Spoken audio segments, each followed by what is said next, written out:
Olá, esse é o seu Hiperlinkados e eu tenho certeza que tem gente que ainda não sabia que é o Hiperlinkados. Tenho certeza. Porque começamos a nova temporada na semana passada, esse já é o segundo programa desta nova série, com um novo cenário, com um novo Diego, com um novo Júnior, novo Diego. Novo ano, nova vida, novo tudo. É verdade. Novo tudo. E eu posto que tem gente aí órfã do sofá.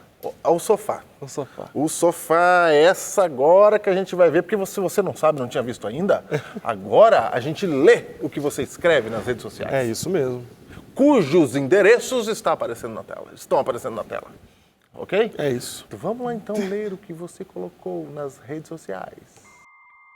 Júnior, recadinho da Ana Paula Andrade Pontes. Já fui cristã, mas hoje sou agnóstica. Adoro o programa de vocês. Sempre assisto pelo YouTube e estou atenta à nova temporada. Que legal, Ana Paula. Uma honra ter você assistindo o programa. Deus te abençoe. Olha aí, Diego. Atenção aí, Renato Frossar Cardoso. Hiperlinkados é o melhor programa bíblico do mundo. E vocês são os melhores apresentadores do mundo, Diego. Que se frise do mundo. Logo pra quem foi falar que é o melhor apresentador do mundo. Agora já era. Criou um monstro agora, Renato. Valeu aí, Renato. Dou muitas risadas com vocês, ao mesmo tempo em que aprendo muito. Diego, do mundo.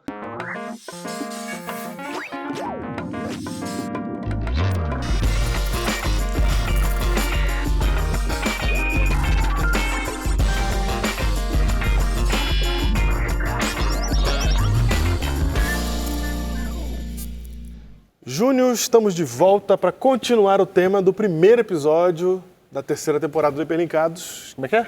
Primeiro episódio da terceira temporada. Para continuar, esse é o segundo episódio. Não, nós vamos continuar o primeiro episódio. Sim, só para ficar claro. Ok. Talvez alguém lá também ficou que nem eu aqui, sem saber. 1, 2, 3, 5. Esse é o segundo episódio, então. Estamos continuando a série Guerra nos Céus. Guerra nos Céus. É isso aí. E nós estávamos falando na semana passada, Júnior, que nós passamos por um problema de ruptura com Deus. Com o plano de Deus. Rompemos com Deus e esse rompimento fez com que a gente ficasse longe de Deus. E Deus agora ele está tentando se aproximar de novo. E a gente leu o texto de Êxodo 25, verso 8. 25, verso 8, que diz... Que diz, e me farão um santuário para que eu possa habitar no meio deles. No meio deles. Então a gente vê a intenção de Deus de se aproximar de novo da gente. E nessa intenção de se aproximar de novo da gente, ele pede para que seja feito um santuário.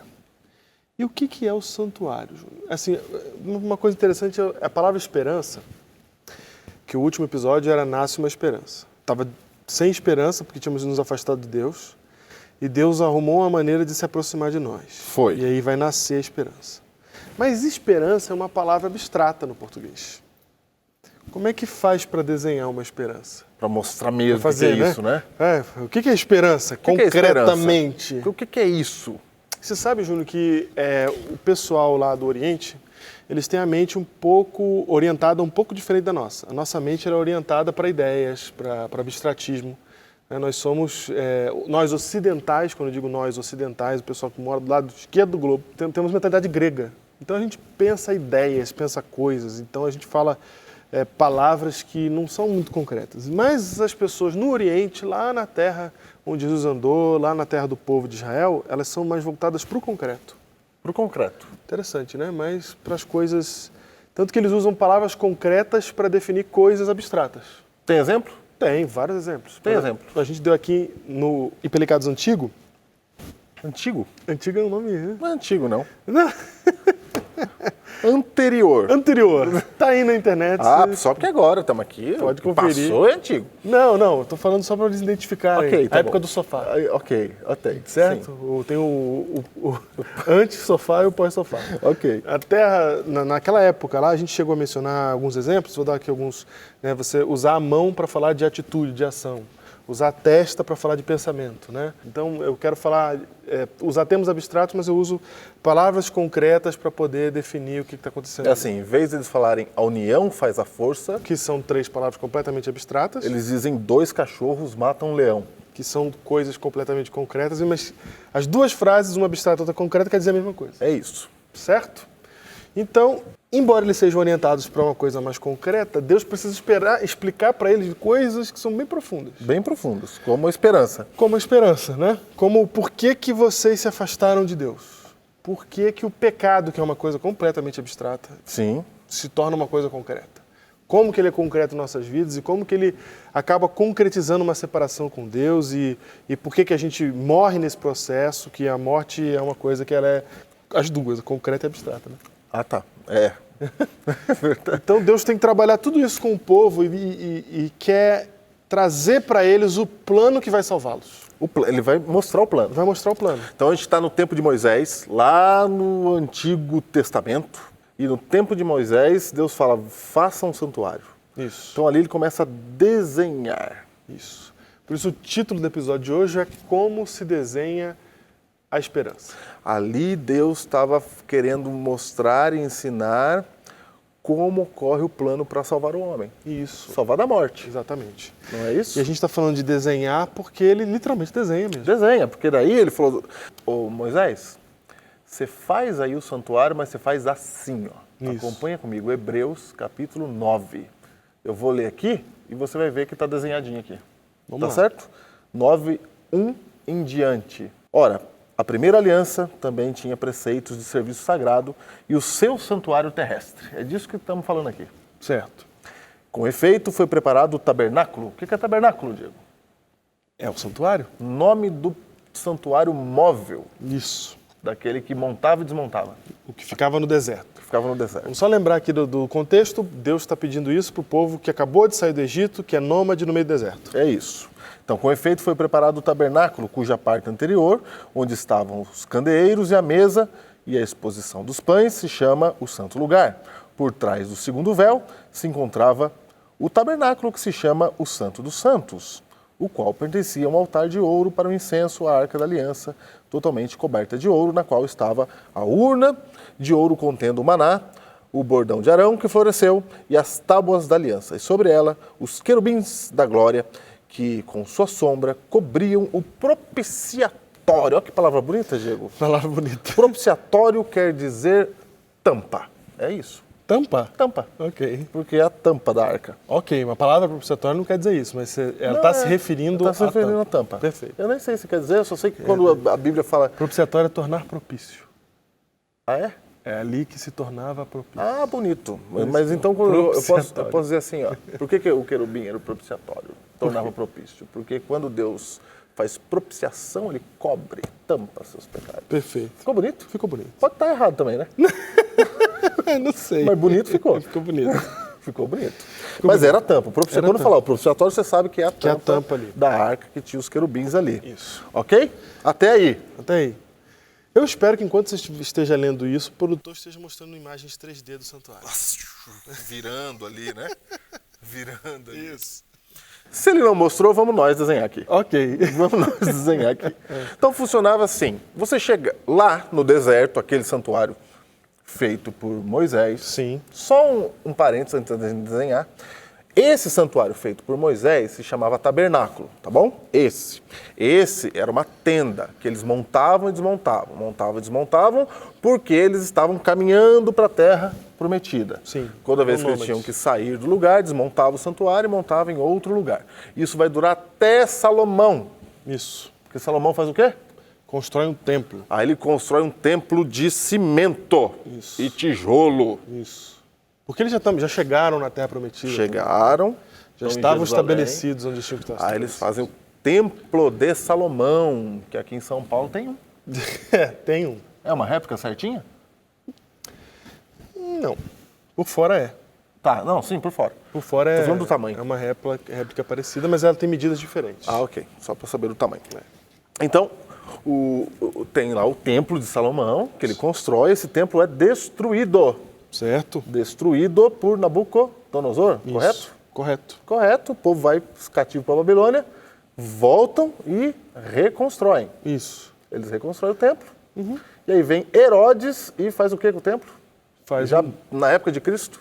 Ele dá uma reformada no templo ali para o pessoal ficar animado ali com ele. Político, é, né? político o negócio. Não, porque Roma, quando ele dominava uma nação, ela dominava o deus da nação também. Certo. Então ela mantinha todos os deuses das nações ali. Então Herodes falou, vou reformar o templo dos judeus.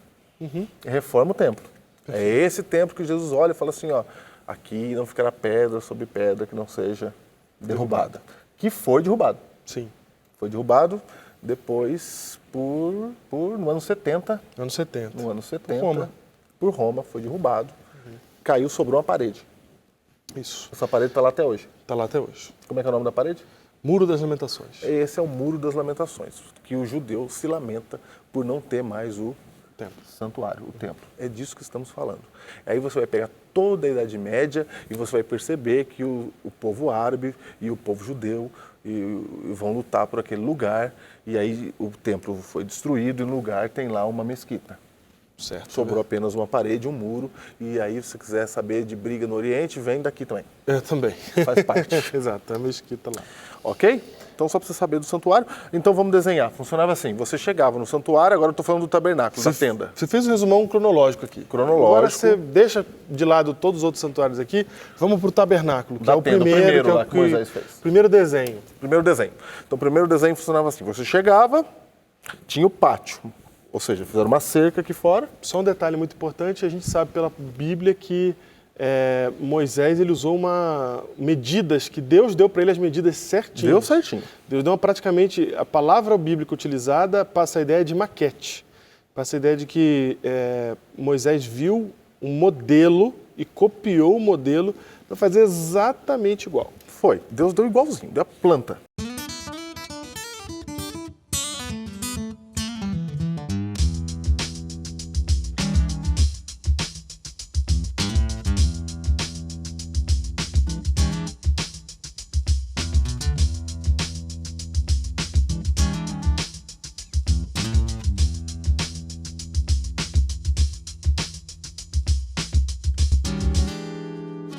Então você chegava, tinha uma cerca aqui, e a cerca mostrava o pátio.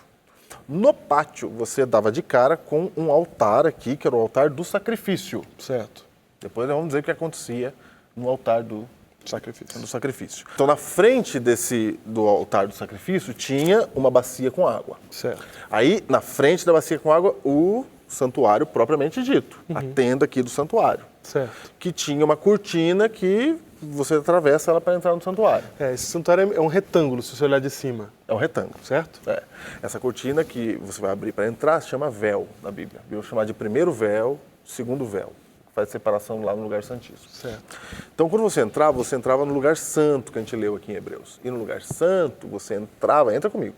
Se você está entrando de frente, do seu lado direito tem uma mesa com 12 pães. Perfeito. Do seu lado esquerdo tem um candelabro com 7 lâmpadas, diz a Bíblia. Mas você sabe que é vela, tá? Estamos lá no tempo de Moisés.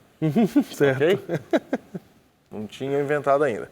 Lâmpadas, a Bíblia fala, 12 velas. Na sua frente, você enxergaria um outro altar e uma nova cortina atrás desse altar. Ok? Esse altar é o altar do incenso. Perfeito. Aí tinha uma cortina. Essa cortina é o segundo véu, que dá entrada para o lugar santíssimo, ou santo dos santos. Lá dentro, se você entrasse, você ia ver a Arca da Aliança. É muito importante dizer aqui que o Júnior falou, se você entrasse, no caso, você não entraria. É importante você saber bem que neste véu a gente está entrando só para você ver o que tem lá dentro, porque ninguém entrava lá. Isso, exatamente. Vou até ler o texto então, já que você citou. Tá bom. Hebreus 9, verso 6, ora, depois de tudo isso assim preparado, continuamente entram no primeiro tabernáculo, ou lugar santo, os sacerdotes, para realizar os serviços sagrados. Mas no segundo, lá no lugar santíssimo, só o sumo sacerdote, ele sozinho, uma vez por ano só, não sem sangue, que oferece por si e pelos pecados de ignorância do povo. Ok. Já para explicar isso aí. Então, se você entrasse no lugar santíssimo, você teria a Arca da Aliança, que é um baú que contém dentro as tábuas dos 10 mandamentos, a vara de Arão que floresceu. Isso. E um o pouquinho. maná. Maná. Já a gente fala dessas coisas todas. Todas. Na tampa da arca, que era revestida de ouro, correto? Isso, correto. Tinha esculpido aqui 2 querubins. Isso. Que são querubins, Diego? São anjos cobridores, como a Bíblia chama. Asinha assim e tal, olhando para Isso, a arca. perfeito. Era isso. Era isso. Era isso. Tem detalhe também de que a tenda ela tinha várias camadas, né? De pano, de pra pano, de cobrir tecido. e tal.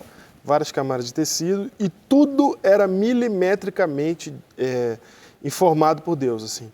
Desde da parte exterior, cada estaca, qual o tamanho da estaca, que distância fica uma estaca da outra, quanto na parte interior também da cortina, tinha desenhos de anjos na cortina que separavam o Santo do Santíssimo. Cada detalhezinho desse foi dado por Deus. Por quê? Porque Deus estava desenhando a esperança. Isso. Ele estava desenhando o plano de salvação. Cada uma dessas coisas que a gente mencionou aqui, cada detalhezinho desse tem um significado.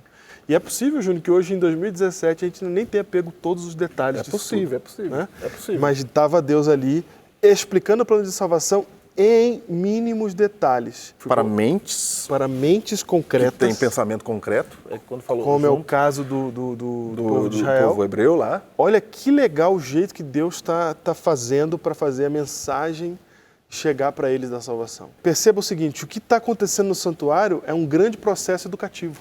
E que é um processo que não é teórico, ele é concreto, tanto no fato de que você está usando coisas, elementos, para símbolos, tem os pães, tem o candelabro, tem a cortina, coisas concretas para enviar uma mensagem para o povo poder entender. E não somente era concreto nas coisas, como também era concreto no fato de que havia um ritual. Um ritual que a gente chama de ritual do santuário, né? Um rito de procedimentos do sacerdote, o sumo sacerdote, cada um tinha sua função. Aí o Júnior citou aqui que tinha aquela primeira parte, Júnior, onde aconteciam o altar de sacrifício. O pátio ali. O pátio, onde tinha o altar de sacrifício. Então, aquele era um ambiente que estava todos os dias em uso, num processo ritual que o tempo todo estava mostrando na prática a salvação que Deus pretendia para a humanidade. Era um desenho da salvação. Agora, olha só que coisa muito importante. Esse santuário não era a igreja. Isso, muito importante. Não era um local de culto, onde as pessoas iam cultuar e ficava lá, como a gente conhece hoje a igreja. É verdade. Porque a gente já falou que quem entrava? Não entrava só os sacerdotes. Só o sacerdote. E no lugar santo dos santos, o sumo sacerdote. O sacerdote principal. Então não entrava o povo.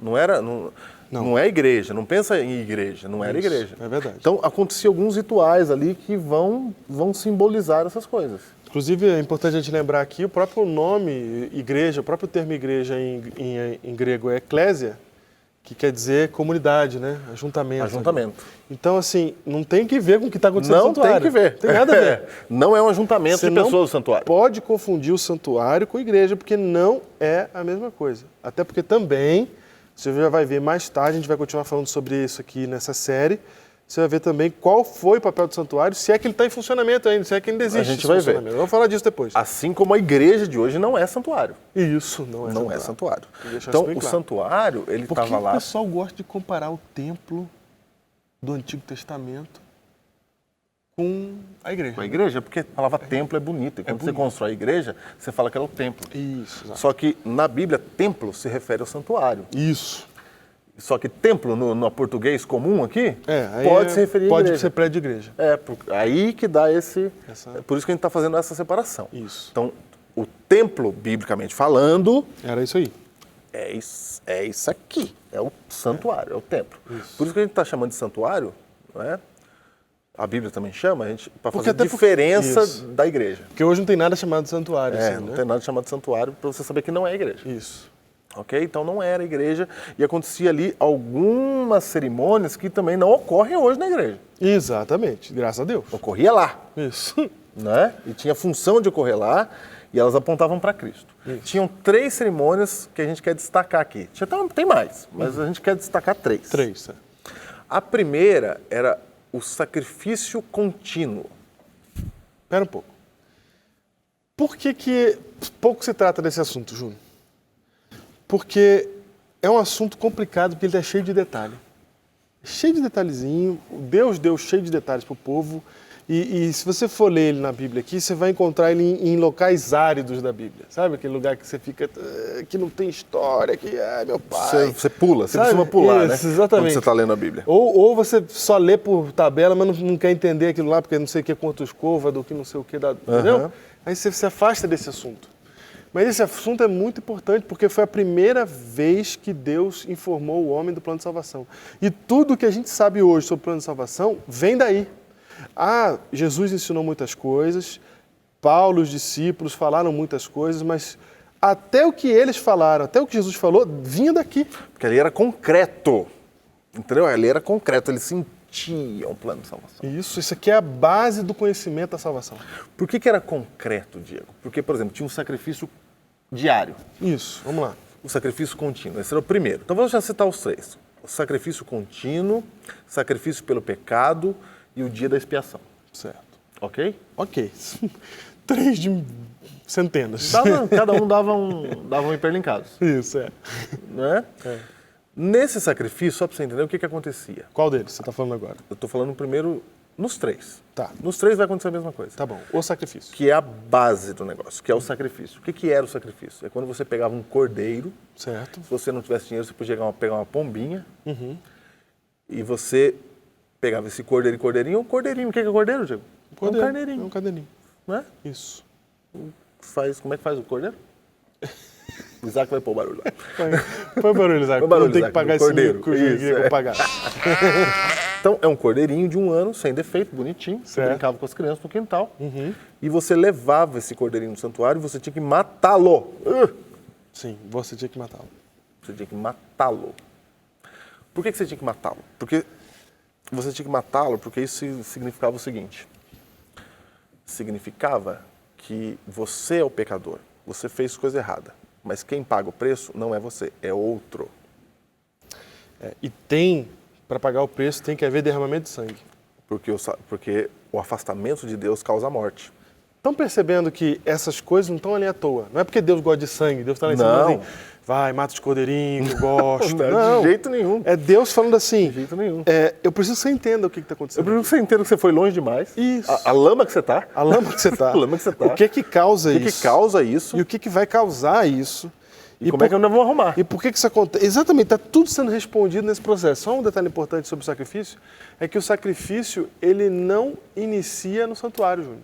Ele já existia há mais tempo já. Já aconteceu. O sacrifício acontece desde o momento que Adão e Eva saem do Jardim do Éden. Deus já inicia o plano da salvação.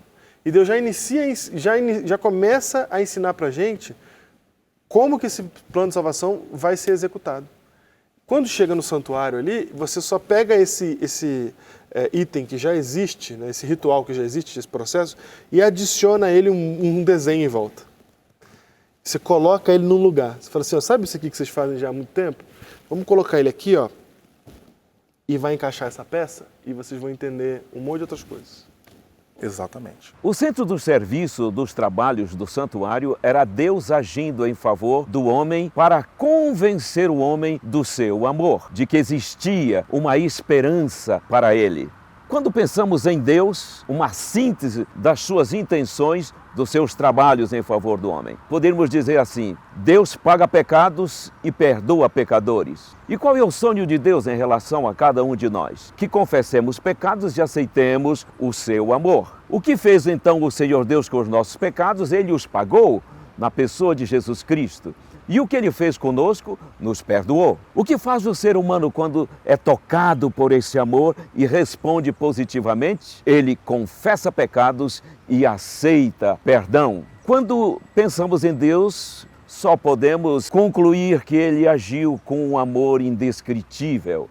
A isso nós chamamos de graça. E quando o ser humano responde a esse amor positivamente, como com certeza você já fez ou está fazendo, a isso nós chamamos de fé. Qual o resultado do ser humano responder ao amor de Deus? Paz e certeza de aceitação. O Senhor Deus não precisou ser convencido para nos amar. Ele amou porque é amor. Deus não nos perdoou porque quis apenas. Ele não nos perdoou porque é amor apenas. Ele nos perdoou porque conquistou o direito de perdoar assumindo os nossos pecados. Deus o abençoe a desfrutar desse amor. Mas aí, ó, o ritual em si ele era chocante. Porque a nossa situação é chocante. Sim. Então você tinha que pegar o cordeirinho e você matava lá o cordeirinho. Situação bem difícil. Bem. Isso acontecia todos os dias no chamado sacrifício contínuo. Era morto um cordeirinho pela manhã e um cordeirinho à tarde. Um às 9 da manhã e um às 3 da tarde. Isso. Simbolizando que a graça de Cristo, não é? Que Cristo, que é o cordeiro que vai morrer no futuro, Sim. ele está disponível, essa graça está disponível para você todos os dias. É por isso que você vai encontrar texto na Bíblia que diz o seguinte: aquela pessoa, ela ficou imunda até a tarde. Então por que é até a tarde? Até a tarde porque a tarde tinha o sacrifício. Isso, que purificava os pecados Que de novo. purificava os pecados de novo. Por isso imundo até a tarde, ok? É por isso que quando João vira para Jesus e fala assim, eis o Cordeiro de Deus que tira o pecado do mundo, todo mundo entende. Ele entendeu. Na hora dá um... Entendi para que era aquilo. Aquele Cordeiro representava esse. Então eu queria olhar para você agora e chamar a sua atenção, que Deus está tão preocupado conosco, tão preocupado, que Ele toma a iniciativa de vir aqui, Ele toma a iniciativa de fazer isso e agora Ele toma a iniciativa de explicar. E você fala, não precisava matar os cordeirinhos, coisa terrível. Nós estamos falando de um povo lá do passado, tá, gente? Né? Não estamos falando de hoje. Hoje talvez eles arranjassem outro jeito de explicar. É verdade. A Bíblia não está... Deus respeita o nosso calibre intelectual. Isso, Né? a Nós Bíblia não não estamos falando de um povo que Jesus foi falar lá que ele já tinha uma mente desenvolvida, ciência, né? Não tinha nada disso. Não. Então ele está falando com aquele povo daquela época e aquele é a melhor maneira que aquele povo entendia. E eu acho que é a única ainda, no sentido de que sem derramamento de sangue não há remissão de pecados. Porque daí ele colocou na prática o derramamento de sangue. Exatamente. Você está com dó do cordeirinho, mas na hora que você comer aí o seu churrasco, você nem liga, né? Que o boizinho está morrendo lá. Não é? Então, mas o que eu estou querendo dizer é que Deus está se preocupando com você. Ele olha e fala assim, a nossa situação é muito grave, mas tem jeito de salvar. Então ele desenhou a salvação. E tem coisa impressionante que ele quer mostrar com isso. E eu aconselho que você não perca o próximo Hiperlinkados na próxima semana. Já que a presença de Deus destruiria o homem por causa do pecado, Deus cria um plano para salvar a humanidade e estar com ela. O povo hebreu possui uma mentalidade concreta, por isso Deus apresenta esse plano de salvação de forma ilustrada, dando a eles o santuário e seus símbolos. Embora os sacrifícios e rituais possam parecer cruéis para nós hoje, cada aspecto do santuário apontava para a verdade da salvação e da esperança da humanidade.